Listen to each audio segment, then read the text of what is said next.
queridas ratonas y queridos ratones de televisión? Bienvenidos sean al TV Podcast de Ratona de TV, que soy yo, Raquel Guerrero Viguri, y les doy la más cordial de las bienvenidas a toda la comunidad de ratones de televisión, a los que ya han estado desde hace mucho tiempo, a los que se acaban de integrar y a los que llegan por primera vez. Les doy la más cordial de las bienvenidas. Les cuento que en este espacio nos gusta hablar de televisión, nos gusta hablar de lo que pasa en las pantallas audiovisuales y tratarle de encontrar muchos ángulos a esto que a veces, pues, no sé, nos pasa de largo, a veces lo vemos con una sola mirada, pero estos fenómenos, todo esto que vemos, que son fenómenos culturales, que son fenómenos que obviamente están pues trazados por un montón de puntos, por cuestiones sociales, por cuestiones creativas, por cuestiones políticas, económicas, de intereses. Digamos que tiene muchos colores, que no solamente podemos ver las cosas blanco y negro, y de eso se trata platicar en este espacio, sobre todo de los contenidos mexicanos, aunque no es exclusivo, pero aquí nos gusta hablar de todo: televisión, YouTube, etcétera.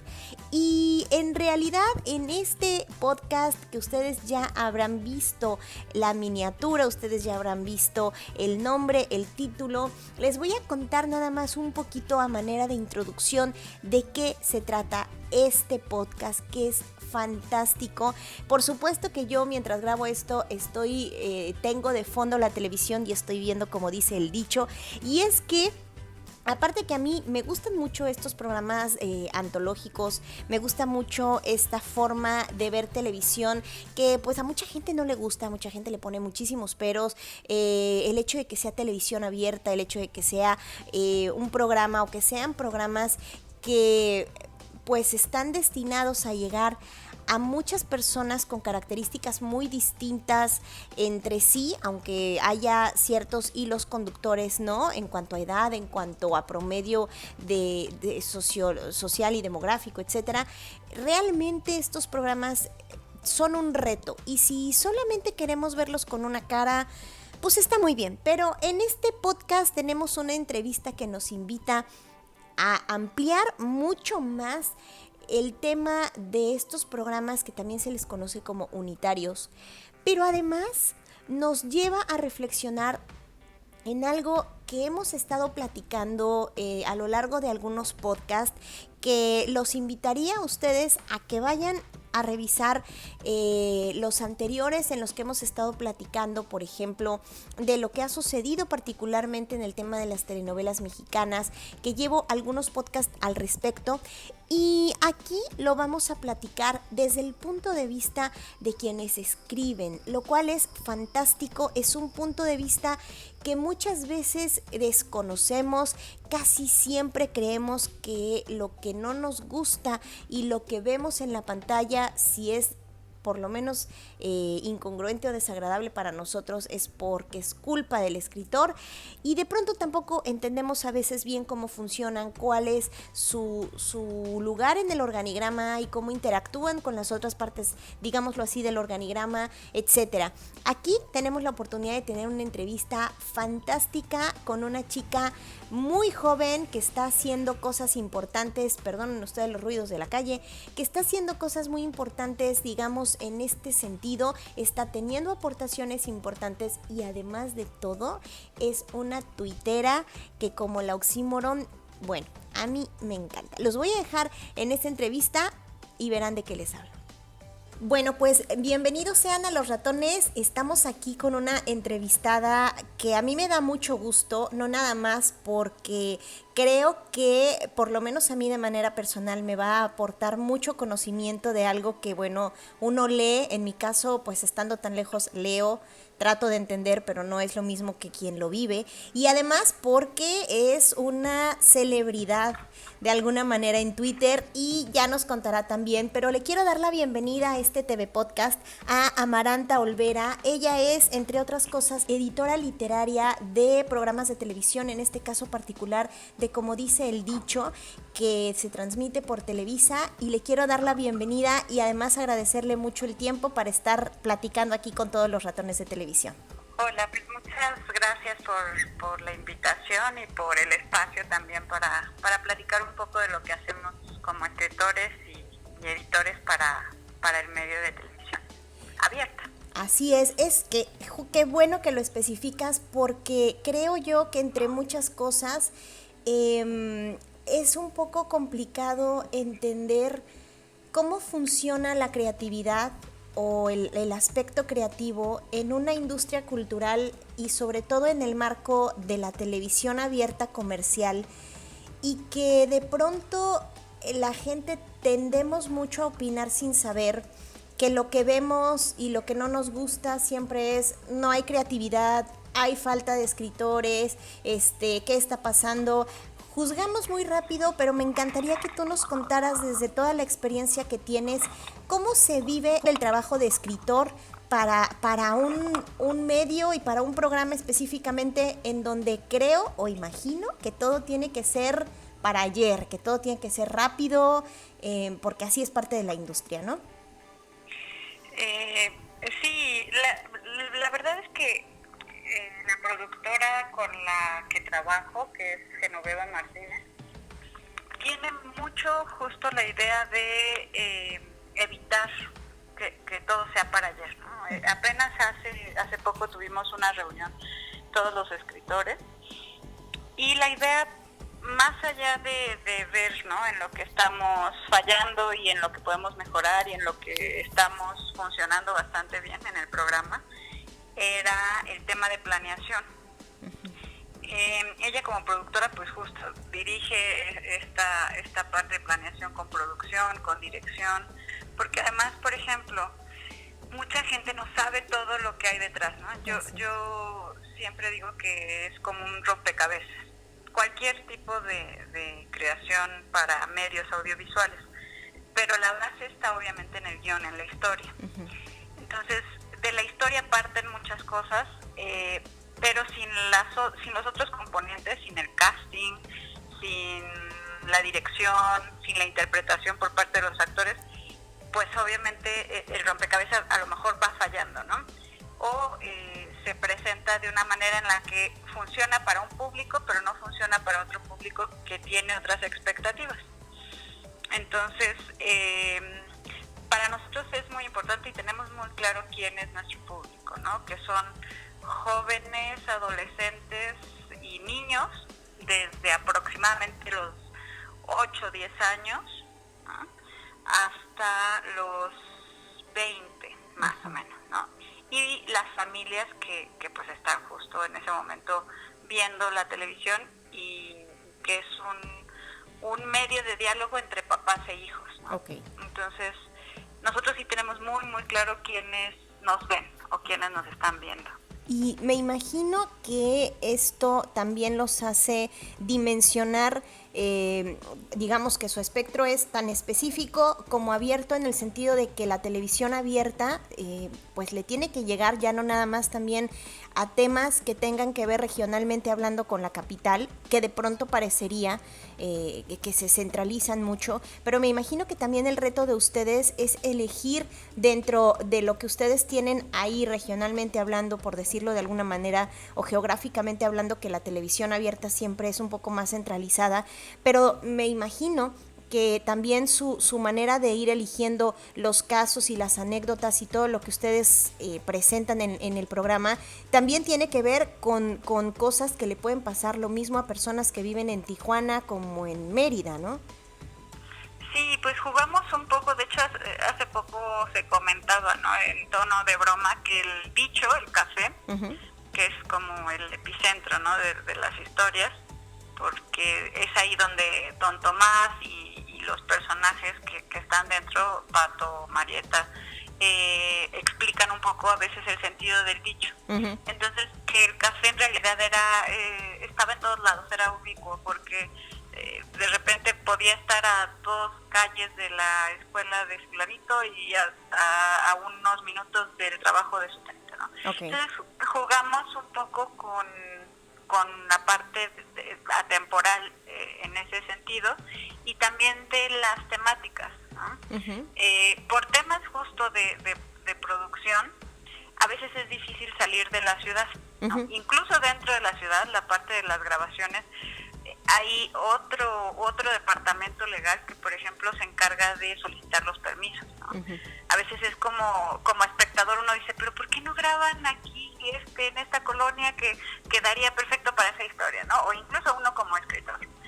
Pero el conocer esa parte que no se ve, ¿no? Que es la de los compañeros que van, hacen los trámites ante las alcaldías, ante la Secretaría de Cultura, es decir, toda la parte legal para poder filmar fuera, pues va poniendo topes a lo que podemos nosotros también hacer o no hacer. Claro. ¿No? Entonces, a veces se intentan hacer 4 o 5 historias fuera y se aprovecha. O sea, por ejemplo, si hay facilidades para filmar en algún estado, que ahí hay algunas historias que tenemos ya escritas y pendientes de presupuesto, ¿no? Pero se filman 5, ¿no? Entonces, también trabajar para televisión abierta y con un presupuesto limitado hace que como escritores seamos inventivos. Okay. Entonces, que con los recursos que sabemos que contamos, desarrollemos la mejor historia posible. Muy bien. ¿Cuántos escritores son aproximadamente y cómo se reparten? ¿Cada uno por capítulo? ¿Cómo es esta repartición? Pues somos aproximadamente unos 10 escritores. Y como coordinadores de los escritores, somos unos 10 escritores, como coordinadores de los escritores están los creadores, ¿no? Los de la idea original, que son Vittoria Saratini y José Antonio Olvera.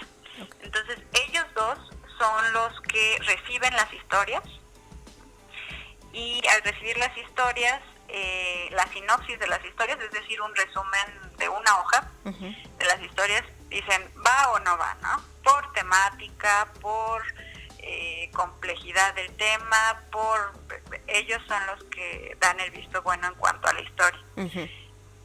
Una vez que se tiene el visto bueno como escritor, se desarrolla, ¿no?, la historia, y ya que está la historia, el guión de aproximadamente 40 páginas, se pasa a edición literaria.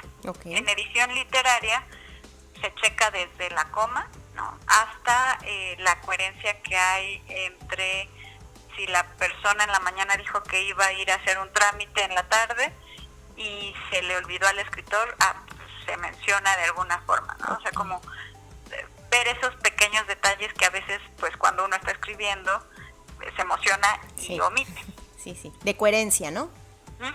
Muy bien. Sí, es como el hilado fino. Oye, ¿y ustedes de alguna manera tienen injerencia en el resultado final? O sea, dentro de este gran, de todas las personas que se involucran en un solo capítulo, ¿qué papel les toca a ustedes además de escribir? O sea, ¿ustedes escriben y se olvidan o de alguna manera están presentes durante la grabación por si se les va un detalle, por si algo no fue entendido, o en el proceso de los ensayos, si es que los hay? ¿Cómo funciona también o nada más ustedes, checan, entregan y fin? Pues, de hecho, lo que comentaba, ¿no? La productora, la verdad es que tiene como una visión más holística de nuestro proyecto, y una vez que se entrega el guión, que ya está listo y que se va a producción, casting, etcétera, se hacen lecturas de guión. Muy bien. Entonces, ese guión se lee con los actores principales y los secundarios también. Está presente el escritor, la editora literaria y el director. Entonces, me pasó en un capítulo que, la verdad, ahorita ya tiene varios años, pero no recuerdo cómo era el nombre del pueblito que yo puse, ¿no? Por decir algo, Temascaltepectl, ¿no? Algo que para mí era como muy sencillo pronunciar, y en la lectura del libreto, ¿no?, en la que los actores pues interpretan ciertas escenas que el director encuentra importantes,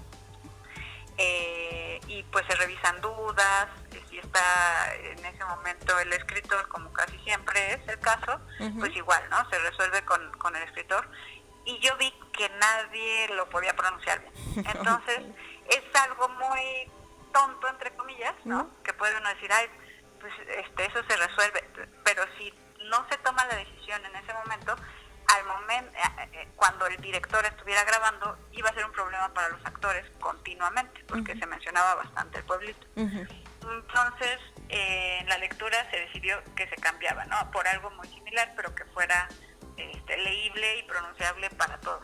Ok. El rol, bueno, todo lo que tú nos estás contando de cómo vives esta producción en particular, ¿sucede en todas las producciones o esto es una cuestión que determina, como bien acabas de decir, que la jefa, digamos, en este caso la productora, es la que determina cómo se hacen las cosas? Pero ¿se vive un ambiente similar trabajando en otras producciones?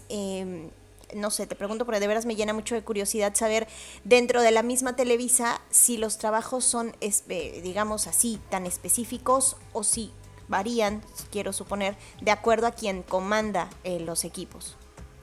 Varían dependiendo justamente del productor o productora. Y, por ejemplo, yo sé de unos amigos que están con otro productor y ellos están, claro, aquí el formato es, me parece como concurso, algo más, es diferente, entonces sí tienen que estar, sí están los escritores ahí resolviendo pues como bomberazos, ¿no? Pero es algo mucho más diferente a lo que nosotros hacemos. Okay. Pero sí, cada productora marca su línea de trabajo y su metodología. Ok. Qué bonito, me imagino, porque han de ser aprendizajes distintos de acuerdo a las personas, ¿no?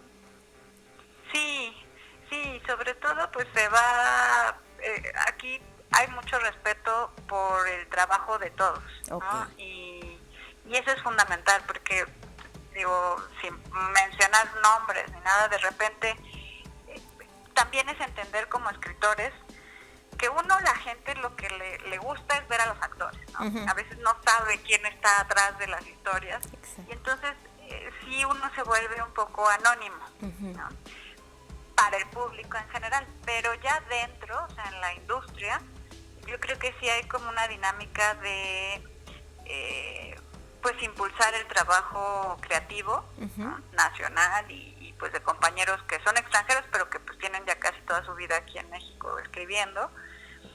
Y en ese sentido, por ejemplo, Televisa de repente ha hecho 2, 3 talleres como para escucharnos, ¿no? Para hacer cuáles son nuestras inquietudes, qué vemos. Yo creo que en general la televisión abierta está pues experimentando en los últimos 5 años cambios, ¿no? Y siento que está en constante transformación y se nota en el momento en el que ha habido cambios en los directivos, ¿no? Porque pues sí es enfrentarse un poco a nuevos métodos de entretenimiento, a plataformas, ¿no? Como Amazon, como Netflix, Disney. Entonces es irse adaptando a medida también que van aumentando los canales de entretenimiento. Claro, y qué bueno que lo manejas así, porque entonces también me estás dando pie para irnos ya de tu experiencia del día a día, digamos, a otro tema que yo ya había leído de tu parte que habías estado comentando, sobre todo en el caso del aniversario que acaba de pasar de Odisea Burbujas, y que hiciste un comentario muy, muy duro, pero me parece que muy acertado y sobre todo desde tu postura, sobre el reconocimiento a los escritores que de pronto parecería que no se notan y que de pronto pasan de largo para la gente. Y entonces esto, que ahora nos contarás un poco la anécdota, me gustaría también entonces plantear el tema de cómo el rol de los escritores tiene que cambiar o tiene que modificarse de acuerdo, por ejemplo, como a las tendencias internacionales que se están viendo, que ahora muchos de los escritores pueden brincarle al tema de ser incluso showrunners, ¿no? De prepararse en la dirección, en la producción, etcétera, que el trabajo creativo de alguna manera está teniendo ciertos reconocimientos o no, o a lo mejor son puros espejitos en la industria internacional.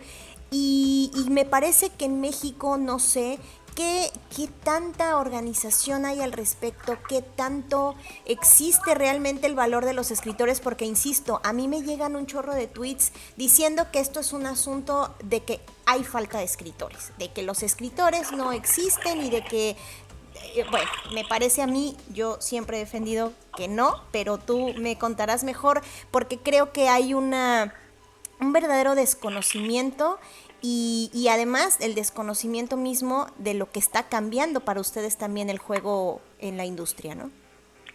Sí, mira, yo lo ponía ahí en Twitter, porque normalmente, y escuchan, es mi bebé,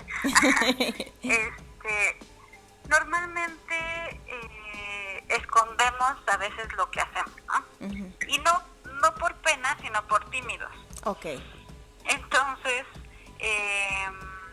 yo leí en el Facebook de una escritora que tiene toda la vida escribiendo para televisión, para radio e incluso también para revistas, ¿no? Se llama Guadalupe Obón. Uh-huh. Y entonces, pues yo le he aprendido mucho, ¿no? Y es una persona, es como un hada, uh-huh, maravillosa. Y ella siempre es como muy positiva y en los mensajes que pone, y ese día sí la sentí triste, ¿no? Okay. Porque pues era un equipo, el de Odisea Burbujas, el que hacían los guiones, uh-huh, de bastantes escritores, y ahora justo en el marco de la celebración y del aniversario, pues, de la creadora, ¿no? Que uh-huh, es otro tema, porque están los creadores y están los escritores que están alrededor de una idea. Okay. La verdad es que no le costaba nada decir, a mí se me ocurrió esta idea genial, así asado, agradezco, ¿no? A estos 5 o 10 escritores que durante los años que estuvimos al aire, pues colaboraron para que Odisea Burbujas fuera lo que fue, uh-huh, ¿no? Gracias. O sea, menos de 5 minutos. Sí. ¿No? Pero pues es algo que se da en el medio de los escritores y se da en muchos otros medios, ¿no? La falta de reconocer que es un equipo, uh-huh, porque finalmente cuando uno escribe a lo mejor poesía o escribe novela, pues sí, la dinámica es mucho más cerrada y las personas que intervienen son pocas, ¿no? Uh-huh. Pero cuando es un producto de televisión, implica el trabajo de mucha gente. Y esto está chistoso porque justo uno de los talleres que organizó Televisa trajo se me olvida su apellido, pero David Blah, que es el showrunner de The Good Doctor. Wow. ¿No? Entonces, justo para explicarnos su experiencia, ¿no? Como showrunner, lo que involucra, lo que implica. Uh-huh. Y bueno, aquí la verdad es que yo platicaba con una amiga también escritora con la que tenemos ahí un proyecto que queremos hacer bajo esa modalidad, ¿no? Okay. Y que la verdad es que en su momento vamos a aceptar solo sí y siempre y cuando sí acepten que sea bajo esa modalidad. Uh-huh. No quitándole el rol al director, a casting ni nada, pero pues no hay nada como tener la idea original, ¿no? Lo que uno concibe a veces en su cabeza. Yo dejo ir mucho, o sea, he aprendido a trabajar en equipo. Uh-huh. Si me dice, al estar en un equipo de producción he aprendido a trabajar en equipo y también a manejar la frustración, ¿no? Porque a veces uno se imagina así el actor con ciertas características y en la lectura del libreto pues resulta que no encontraron, y no por que la persona de casting no haga bien su trabajo, sino porque también se encuentra con temas legales, ¿no? A lo mejor uno dice, pero si este perfil que yo estoy buscando para este personaje sería muy sencillo encontrarlo en la calle, ¿no? Uh-huh. Pues sí, pero tiene que estar con la ANDA, y si no está con la ANDA hay que hacer no es, todo tiene como justo la parte legal. Okay. Entonces, algo que tienen mucho mayor libertad las producciones y las productoras internacionales, porque incluso, por ejemplo, Netflix de repente pues tiene, las producciones de Netflix tienen la capacidad de irse a otros países, ¿no? En donde los permisos pueden ser mucho más económicos o donde la cantidad de extras no les implique ABCD, ¿no? Entonces, yo creo que a mí siempre me ha dado orgullo decir que trabajo para Televisa. Okay. ¿No? Cosa que especialmente en México es complicado por la carga política que a veces trae. Totalmente de acuerdo, sí. Pero también digo que uno de mis sueños es en algún momento dado hacer una telenovela de las de antes, ¿no? O sea, como con la base melodramática, pero entendiendo muchas realidades de hoy y también de lo que el público pide. Yo creo que una de las cosas principales que está pidiendo el público y que ojalá pues las empresas y productoras y las empresas de medios entendieran también y escucharan es que quieren ver personajes y actores más cercanos, ¿no? Okay.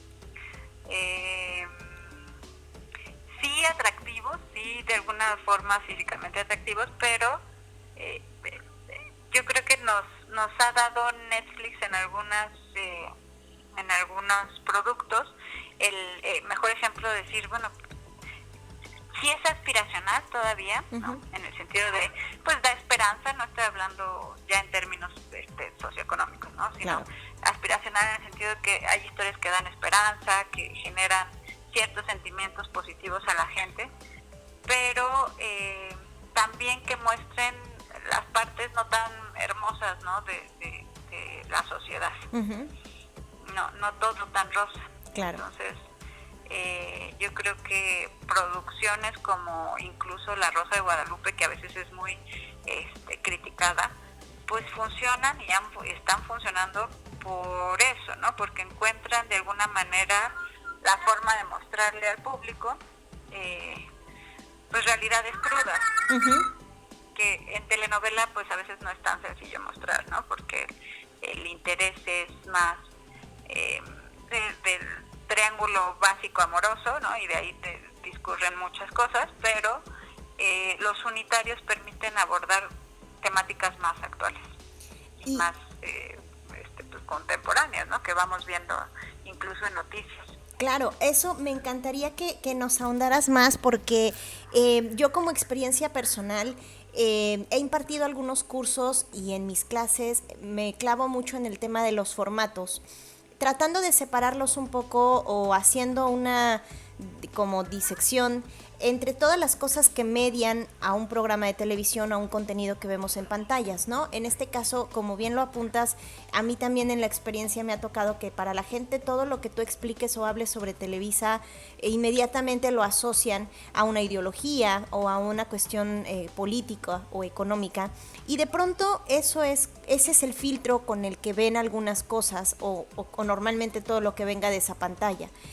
Y a mí me ha tomado mi tiempo explicar que también los formatos, o sea, que si hablamos, por ejemplo, de La Rosa de Guadalupe, independientemente del leitmotiv de La Rosa y de la Virgen de Guadalupe, o sea, hay historias que tienen que tener unas formas de cómo transcurren los hechos, de cómo se resuelven los hechos, y todo tiene que pasar en menos de una hora. Entonces me gustaría mucho que platicaras un poquito sobre esto, nada más como para reafirmar desde quien lo escribe, en qué consiste escribir un programa unitario y, como ya nos lo explicaste al principio, a uno que va a un segmento de la población muy específico que no está buscando, como dirían con el Netflix, un compromiso, ¿no? Sino algo que puedan consumir rápido y que de alguna manera les aporte algo en menos de 60 minutos.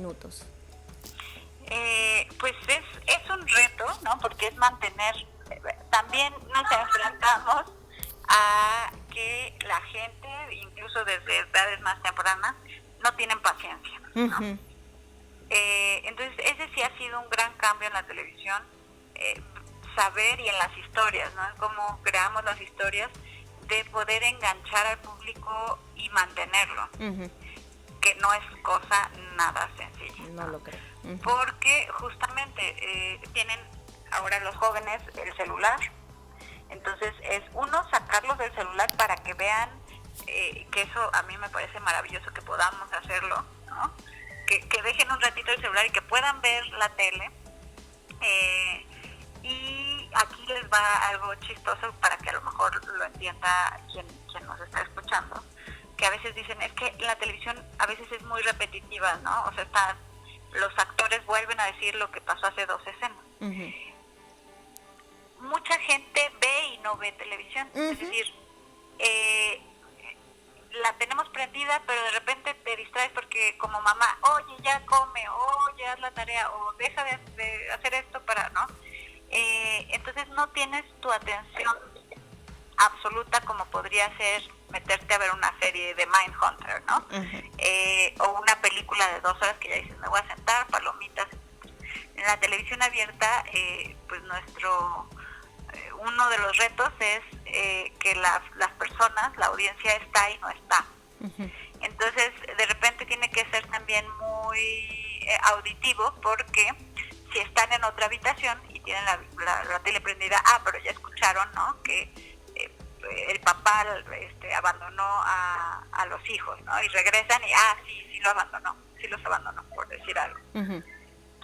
En cuanto al unitario, pues ese es un reto, ¿no? La paciencia que ya no tienen. Uh-huh. Y también lo maravilloso de nuestro público es que no responde a una determinada clase social. Okay. ¿No?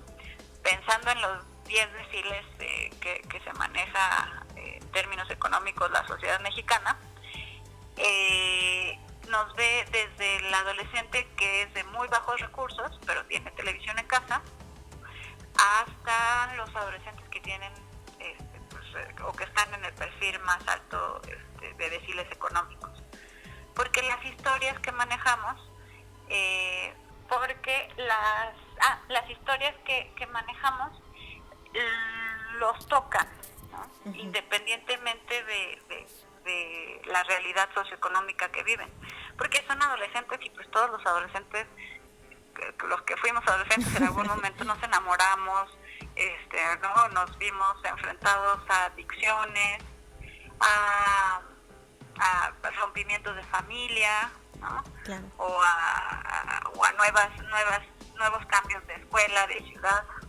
Entonces, en la parte de las historias tenemos muy claro eso, ¿no? Y tratamos de dar variedad para que incluyamos a todo ese universo de audiencia. Uh-huh.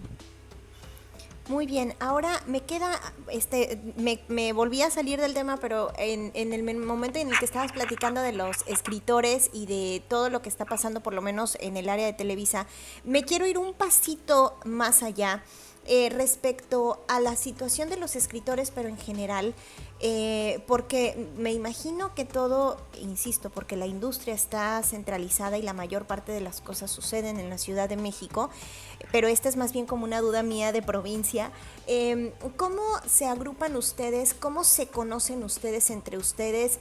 Porque coinciden en proyectos, porque coinciden entre empresas, porque están asociadas a algún sindicato. ¿Cómo se maneja, cómo van todos de la mano, todos parejos en este quehacer? ¿Cómo entienden lo que cada quien o lo que significa la televisión para cada quien? Sobre todo pensando un poco en que yo, en la experiencia que tengo, trabajé en televisión pública regional y es otra historia, y lo que se entiende por productor es otra cosa, digo, también de acuerdo a las necesidades y a la economía de la televisión pública, que es bastante pobre, pero ¿cómo se entienden o se conocen entre ustedes como para tener determinadas cosas claves? No importa si trabajan en provincia, en abierta, en pública, en Netflix, en plataformas, etcétera. Pues sindicato de hecho como tal no hay, uh-huh. Pero existe la SOGEM, uh-huh. Que es la Sociedad General de Escritores de México. Es lo más cercano que tenemos y es muy chistoso porque las asambleas que se hacen, tanto de rama en este caso pues televisión, Uh-huh. como las asambleas generales, pues una de las constantes es que el perfil de los escritores que va tienen arriba de 50, ¿no? Okay. Entonces, sí, a mí siempre me ven como la chiquita y digo, no estoy chiquita, pero pero pues sí, soy la niña, ¿no? Okay. Y yo platicaba en una de las últimas reuniones que como sociedad como sociedad de escritores nos falta acercarnos a los más jóvenes, ¿no? Uh-huh. Porque, pues por parte de mi generación, por ejemplo, de los que están entre escritores de 25 a 40, muchos pues le rehuyen al tema de las sociedades, ¿no? Porque lo relacionan con un sindicato. Uh-huh. Cuando en realidad, por ejemplo, el trabajo de la SOGEM es representarnos lo mejor posible en términos legales ante pues editoriales, ante televisoras, porque también hay un tema que como escritores se nos olvida, ¿no? Que la situación de los derechos de autor es importante tenerla muy clara. Uh-huh. No somos abogados, entonces a la hora de firmar contratos hay contratos leoninos en donde pues se aprovechan justamente de decir, híjole, no hay tanto trabajo, entonces pues me están ofreciendo que me dan 5,000 pesos por este libro, ¿no? Por decir algo. Sí, pero pues ya este libro ya pertenece totalmente a la editorial y entonces pues tu trabajo en realidad, que vale mucho más, se quedó en 5,000 pesos por no tener una asesoría legal. Entonces, por ejemplo, a mí me invitaron recientemente a colaborar, va a ser una plataforma digital de cuentos breves. ¡Ay, qué lindo! Sí, se lanza ahora en octubre, entonces ahí por ahí estaré compartiendo la información. Y tuve la reunión y todo, dije, perfecto, sí les voy a pedir el contrato, ¿no? Uh-huh. O sea, yo me gusta la idea, me interesa, ¿no? Más allá de términos económicos, en términos de desarrollo profesional, pero sí necesito ver el contrato, ¿no? Claro. Y ese contrato, por ejemplo, yo lo pasé al área justamente administrativa y que revisa toda la parte legal de la sociedad de escritores, uh-huh, ¿no? Y me hicieron ahí 2-3 comentarios. Y de esa manera, pues también con quien uno trabaja se da cuenta que pues ya no es un novato, ¿no? Uh-huh. En estas partes de escribir y de cobrar por escribir. Okay. A veces, al no saber que existe esta sociedad, pues muchos escritores firman por su lado sin revisar, ¿no? La letra chiquita y después, pues hay obviamente las inconformidades. Entonces yo creo que, pues, mejor la letra chiquita revisarla bien, las amistades que sigan adelante y pues construir proyectos que sean justos para todos, ¿no? Exacto. Para los que invierten, para los que creamos y para pues también brindar un buen producto de entretenimiento a la audiencia. Eso me gusta mucho porque además creo fervientemente que el trabajo creativo siempre está como muy castigado porque de pronto la gente no entiende lo que implica un trabajo creativo y vaya, no es una chamba menor y qué bueno que en este caso haya formas de que ustedes se amparen y digamos pugnen por lo que es realmente cobrar por su trabajo. Y en digamos en este sentido, y ya para ir terminando con el tema de la televisión y para terminar de hablar con Amaranta, porque después quiero hablar con el personaje de Twitter, que no sé, me dirás tú después qué tan personaje es, pero para terminar de hablar con Amaranta, me gustaría mucho que con todo el panorama que nos has platicado, e insisto, desde tu óptica y desde donde tú estás, 2 preguntas. ¿Realmente, así como hace algunas semanas dijo Alberto Ciurana, la telenovela ha muerto? Y 2, ¿realmente tú crees que nadie ve televisión abierta y que las plataformas ya ganaron la partida? ¿O todavía hay vida tanto para el formato en general de la ficción en televisión abierta como para la televisión? Pues yo creo que audiencia hay, ¿no? Y público. Los números no mienten, y aunque ha habido obviamente una reducción, el público sigue. Ahora, sí es importante que como televisoras revisen y escuchen bien a ese público que todavía queda y que va a seguir evolucionando, porque a veces uno tiene hipótesis de qué es lo que quiere el público, pero el no escucharlo cuesta caro, ¿no? Y creo que la telenovela todavía tiene vida, pero sí va a implicar un poco apostarle a creaciones nuevas. Y si son nacionales, mejor, ¿no? Porque pues de repente yo lo que sé, por eso digo que uno de mis sueños es hacer telenovelas, ¿no? O sea, desde siempre he dicho, quiero hacer una telenovela. Me parece fascinante cómo una historia que puede parecer tan sencilla, se le dan tantos giros de tuerca, que al final puede ser algo bastante atractivo para la gente. Entonces, a mí personalmente me gustaría en un momento dado escribir telenovela, y creo que no está muerta, ¿no? Fukuyama, por ejemplo, hace ya algunos ayeres escribía que la democracia también estaba muerta, y bueno, pues seguimos, se sigue renovándose la democracia en diferentes formas, y creo que la telenovela va en el mismo sentido.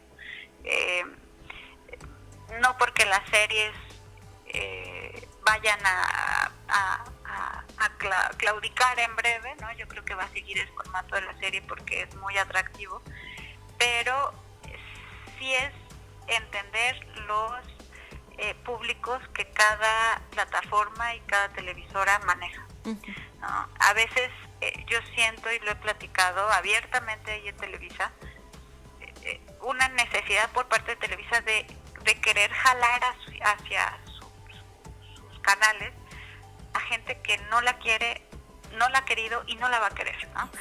Por el tema político, ¿no? Porque pueden haber opciones o presentarse historias interesantes para un perfil a lo mejor pues de adulto joven contemporáneo citadino, pero ese adulto joven contemporáneo citadino por su ideología política va a decir no, o sea, yo prefiero que mi dinero y que mi tiempo y mi visión se vayan a Netflix que a Televisa, ¿no? Entonces es como entender esa parte, dar el luto necesario, ¿no? Para ese público, y decir pues no es nuestro público, ¿no? Entonces hay que enfocarnos en los que sí son nuestros públicos, y en los que todavía nos ven, y en los que quieren seguirnos viendo, y que pues es un perfil mucho más familiar, ¿no? Con ciertos valores, y no me estoy diciendo que va a ser el perfil mocho, no, sino pues es ir evolucionando al ritmo que evoluciona nuestro público, no el público de otras plataformas. Y además creo yo, nada más para aderezar, los adultos mayores también, ¿no? Que ustedes lo tienen muy claro de pronto en la representación con Sergio Corona, que es también el público del ayer, que pueden llegar Netflix, plataformas, Amazon, pero siguen teniendo el hábito de consumir el Canal 2 por las tardes, ¿no?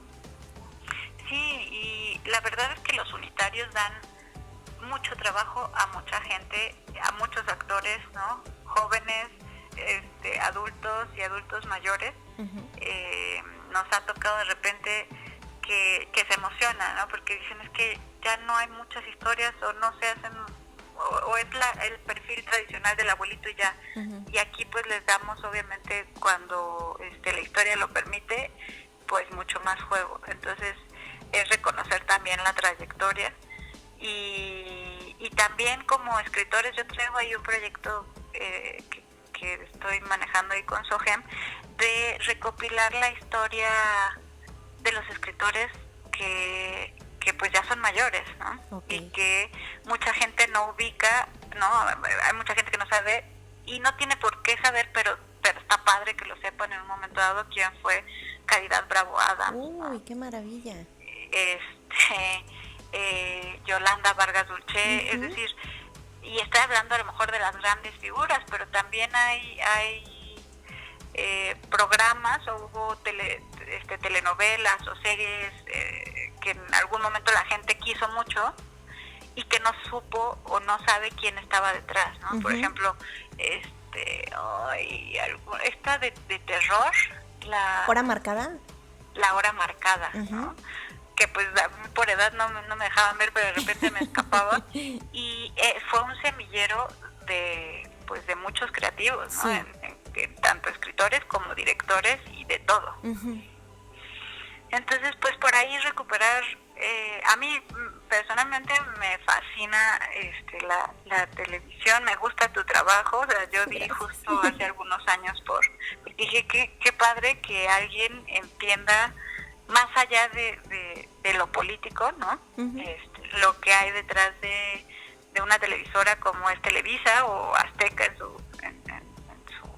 también en su espectro, pero Televisa particularmente a mí por historia personal, familiar y todo, le tengo todo el cariño y pues muy orgullosa de ser parte de ellos, ¿no? Qué bueno, muchas gracias por lo que me comentas y de verdad muchas gracias porque todo esto que nos cuentas yo creo que va a ser de mucha utilidad para la gente que no tiene, como tú dices, no tendría por qué saberlo, pero es aportarle más y mi chamba como ratona de TV es justamente ampliar estos universos, sobre todo desde el aspecto creativo, porque la chamba es muchísima y yo creo que a veces se minimiza muchísimo y parecería que todo es simplemente decisiones de escritorio cuando atrás hay valores enormes, esfuerzos enormes que a veces no son tomados en cuenta y bueno, me alegra mucho sintonizar con gente también como tú, que estamos en este canal y en esta búsqueda porque desde donde estemos hagamos mejores cosas.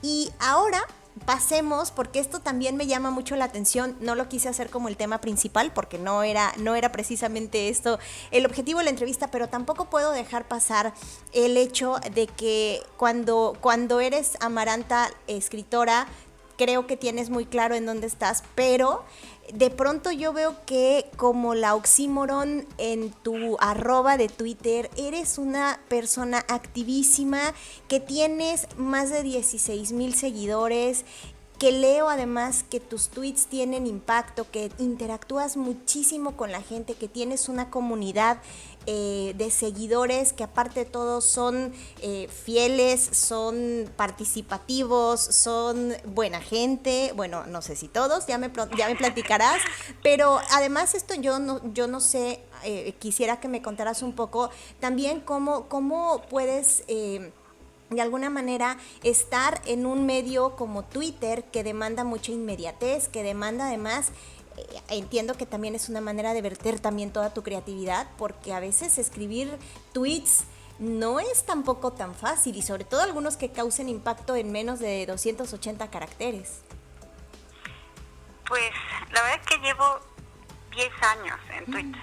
Esta es mi segunda @, la primera igual fue creciendo, pero la di de baja porque me embaracé y quise enfocarme totalmente, ¿no? Okay. Porque aunque uno diga que no quita tiempo, claro que quita tiempo. Es la mentira más grande del universo que nos hacemos y nos decimos a nosotros mismos los tuiteros, pero sí quita tiempo. Y justo, yo por ejemplo en Facebook no me hallo, ¿no? No me hallo por el tema de la interacción y de que la información a lo mejor no fluye como fluye en Twitter, para bien y para mal, ¿no? Porque pues estamos viendo cuántas noticias falsas en las que caemos y cae mucha gente. Entonces, para mí Twitter es muy divertido porque me invento historias, algunas son ciertas, muchas son falsas, ¿no?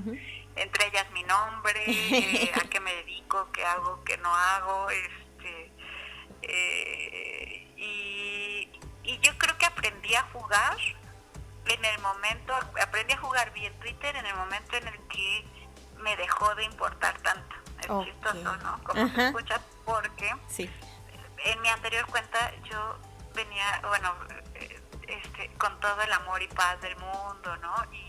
Y los martes, por ejemplo, a través de Periscope leía. A mí me gusta mucho leer en voz alta. Okay. Entonces, cada martes leía cuentos a través de esa plataforma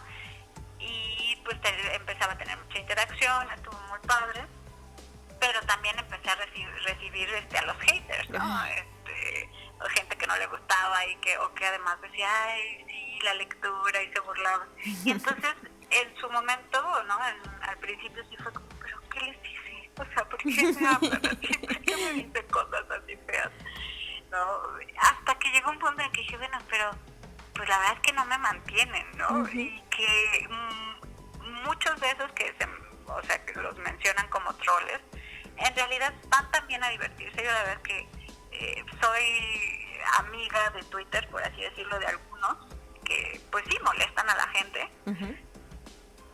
Pero me parecen personajes fascinantes, sí. Porque incluso ha habido artículos periodísticos refiriéndose a cómo hay redes, ¿no? Como secretas, uh-huh. Cuando en realidad, pues sí, yo por ejemplo sí conozco bastante cómo funcionan esas redes, pero no hay un secreto gigantesco detrás. O sea, hay gente con mucha creatividad, tiempo libre, y que genera historias o genera tendencias que de repente pues caen en la parte política, y ahí es cuando hacen estos artículos de investigación, uh-huh. Que están mal hechos, ¿no? O sea, pero uno cuando ya conoce la historia detrás se ríe de ellos, y en lugar de corregir, ¿no? Que es algo muy de Twitter, uh-huh. Muy de los tuiteros, querer corregir y decir yo tengo la razón. Cuando dices yo tengo la razón, pero voy a dejar que la gente crea que no la tengo, uh-huh. Es mucho más divertido, ¿no? Uh-huh. Yo a veces robo tweets o los tuneo, entre comillas, los adapto, uh-huh. Aquellos que me parecen divertidos, ¿no? Por ejemplo, el de sí, mi hijo a los 3 años está leyendo a Dostoyevsky. Sí. O sea, y lo exagero, sí, claro. Pero en serio hay mucha gente que no se da cuenta de la hipérbole que estoy haciendo, y entonces cree que lo digo en serio. Y entonces me empiezan a escribir así de, pero ¿cómo tienes a tu hijo leyendo eso? Sí, no, mañana lo voy a poner a leer Chespirito para, no sé, ¿no? Equilibrar cosas. Entonces, yo sí entro el 90% de las veces el 80% de las veces entro a divertirme, el 10% a despotricar en serio, enojarme en serio, y el 10% cuando estoy a veces triste o sentimental, ¿no? Okay. Pero me gusta interactuar, me gusta, pues a mí alguien me escribió una vez por mensaje directo así de, me respondiste, pero yo solo tengo 60 seguidores. Y yo, pues es que no ando viendo cuántos seguidores, o sea, yo entiendo que pues cuando hay más seguidores hay más interacción, ¿no? Y se generan así redes, uh-huh. De respuesta, pero pues personalmente les contesto a los que me da el tiempo también, ¿no? Hay veces que veo respuestas o menciones de un día después y digo, híjole, hoy estaba bien chistoso, pero ahorita ya como que pasó. Uh-huh. En ese sentido pues no puedo estar tampoco ahí pegada todo el tiempo. Uh-huh. ¿Y vas a seguir en algún momento, así como platicabas que hiciste con los cuentos, te ha dado, por ejemplo, veo que sí, que de repente también utilizas, y entiendo que eres muy de cuento, muy de escribir cuentos y de estar en el tema del cuento, ¿crees que o te gustaría seguir utilizando Twitter como para difundir el tema de los cuentos, a lo mejor pequeños cuentos o cuentos en hilo, o no te da el tiempo para ello? Pues ahorita, por ejemplo, con la plataforma esta digital, yo creo que el enfoque de los cuentos va a ser más bien por ahí. Okay. ¿No? Sí me gustaría retomar, y varias personas luego me escriben y siempre les digo, sí, ya casi, el próximo martes, la siguiente semana, pero tengo 3 años sin hacerlo, ¿no? Uh-huh. Retomar la lectura en vivo vía digital, ¿no? Uh-huh. De cuentos, porque sí me apasiona leer en voz alta, pero también luego tengo esta ambivalencia de proteger un poco mi persona y mi privacidad, uh-huh. ¿No? Uh-huh. Entonces luego sí digo, híjole, sí lo voy a hacer, no lo voy a hacer, tengo que animarme un poco.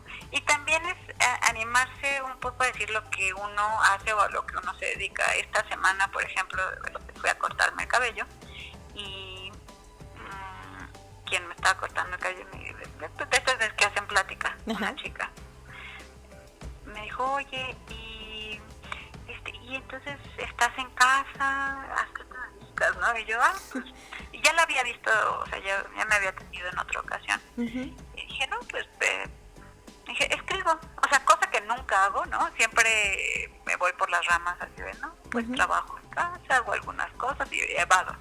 Pero dije, escribo para televisión. ¿Para qué medio, no? Y la pregunta que siempre me hacen cuando digo que escribo para televisión es, ¿de dónde se te ocurren tantas cosas? Entonces, digo, pues ahora estoy en una ciudad que no permite tanto andar en la calle, ¿no? En transporte público. Pero antes, pues tuve coche hasta ya casi los 30, entonces casi toda mi vida andar en transporte público y escuchar las historias y estar atenta, ¿no? A todo lo que ocurre alrededor, pues también ayuda mucho. Y sí, me animé por primera vez como a decirlo de forma abierta. Yo creo que es un trabajo que los escritores en general tendremos que ir haciendo, ¿no? Es decir, pues a esto me dedico, a escribir. Revalorizarse también desde adentro, ¿no? Por decirlo de alguna manera. Sí, y es que es muy fuerte, ¿no? La palabra de escritor. Por ahí escuchaba un podcast que decía justamente, ¿no? Que hay una cosa que se llama el síndrome del impostor. Oh, sí. Que es, ¿cómo voy a decir que soy escritor? ¿O cómo decir que soy escritora? Si los escritores son los que escriben 10 libros, ¿no? Y son bestsellers. Entonces, si yo escribo poesía, o si escribo cuento, o si escribo para televisión, entonces no soy escritor. Y aún así, la gente que tiene ya libros publicados de novela y de ficción, les cuesta mucho trabajo asumirse como escritores. Por un tema de decir, no quiero verme tan creído, ¿no? Tan crecido, no quiero salir en @ es de mamador, pero creo que sí es importante decir, bueno, yo me dedico a escribir, ¿no? A lo mejor todavía tengo que trabajar internamente y externamente para asumirme al 100%, pero es un buen inicio. Y colectivamente en todo caso, ¿no? Esto ya para que las individualidades en colectivo también se empoderen un poco más para hablar de los escritores ya como como algo, no sé si voy a decir alguna tontería, pero como algo que uno también desearía ser en algún momento, ¿no? Que cuando le pregunten a los niños no digan solo youtubers, sino que también de pronto se les ocurre el tema de escritor, porque me parece una chamba fascinante y, como tú decías, implica también tener un conocimiento o una capacidad de escuchar historias, de tener empatía con lo que escuchas que le pasa a una vecina, o no, creo que también lo hace mucho más amplio y debería ser algo que todos eventualmente nos gustaría poder hacer. Pues sí, por ahí también quiero aprovechar para armar por estos lados de la República Mexicana, o sea, Toluca, un taller. Y me gustaría que fuera uno para adultos y otro para adolescentes. Okay. Sobre creación literaria, pero enfocada en el guión. ¡Ay, qué padre! Sí, creo que pues es algo que a mí personalmente me gustaría y que es incrementar la oferta cultural y el conocimiento y difusión del trabajo que hacen y hacemos los escritores. Pues ya escucharon ustedes cómo estuvo configurada esta entrevista, que la verdad es que creo que tuvo cosas muy positivas esto de platicar con Amaranta. Creo que rescatamos muchas cosas importantes dentro de su reflexión, en el sentido de que, para empezar, hay muchas cosas que todavía desconocemos o decimos, quizás me atrevo a decir muy a la ligera, respecto a la televisión abierta. Todavía desconocemos muchas de las maneras en cómo se produce televisión abierta, en cómo opera la televisión abierta y cómo en realidad siguen viviendo un proceso de transformación que va más allá de lo que nosotros vemos en los encabezados, leemos en las noticias, nos fijamos en estos noticiarios que de repente nos llegan como chacaleo. Normalmente nuestra apreciación sobre lo que pasa en estas plataformas o en estas cosas nuevas, de pronto se nos escapa el tema de la parte creativa, y creo que el aporte de Amaranta ha sido muy enriquecedor, ha sido muy ilustrativo. Yo insisto en que para mí ya cada entrevista que tengo resulta como una clase que tengo con ustedes, que no puedo decir que son mis alumnos porque también son gente que me aporta muchísimo y que seguramente sabe más que yo, y que bueno, por lo menos aquí mi chamba es darles un punto de vista y traerles a la gente adecuada, como en este caso Amaranta, y que tan generosamente nos platica cuál es la situación, y de verdad creo que vale mucho la pena todo lo que ella nos haya dicho. Yo en realidad he tenido que oír y volver a oír varias veces esta entrevista para que me queden algunas cosas muy claras, y además porque bueno, me encanta conocer del tema, me encanta, y creo que a futuro es necesario que también nosotros tengamos más atención en los elementos creativos, porque la televisión pueden ser millones de características que configuran un fenómeno televisivo, pero la parte de la creación, la parte creativa, la parte de la pluma es sumamente importante, y creo yo que vale mucho la pena conocerlo para entender también desde ahí cómo funcionan las industrias y cómo los escritores pueden tener distintas funciones, que no es nada más escribir, adaptar, tener continuidad con un proyecto, que dista mucho de cómo lo manejan en la televisión abierta a cómo se está dando en las plataformas, y creo que es enriquecedor saber cómo funciona de todas las maneras posibles. Yo soy Raquel, me dio muchísimo gusto que nos acompañaran en este TV Podcast. Si ustedes quieren comunicarse con nosotros, bueno, en este caso conmigo, con Amaranta, les voy a dejar, con Oxímoron, les voy a dejar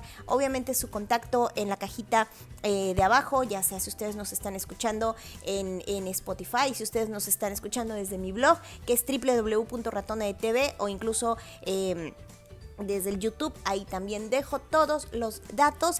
Y si ustedes quieren conocer más de lo que yo hago, conocer mi ebook, conocer muchas de las cosas que yo hago, además de los podcasts, como también algunos videos y algunas reflexiones por escrito, entren a mi página www.ratonadetv.com y síganme en mis redes sociales, Facebook, Twitter, Instagram y YouTube. Ahí van a encontrar mucho más de mi contenido y serán parte de esta gran comunidad en donde todos hacemos estos comentarios y todos nos retroalimentamos, y todo lo hacemos desde una justificación y desde primero un proceso razonado, más allá de que nos gane la entraña y opinemos, que además temas pues nunca nos faltan. Gracias, me encantó que nos acompañaran y que nos comenten qué les parece este podcast y qué les pareció esta entrevista.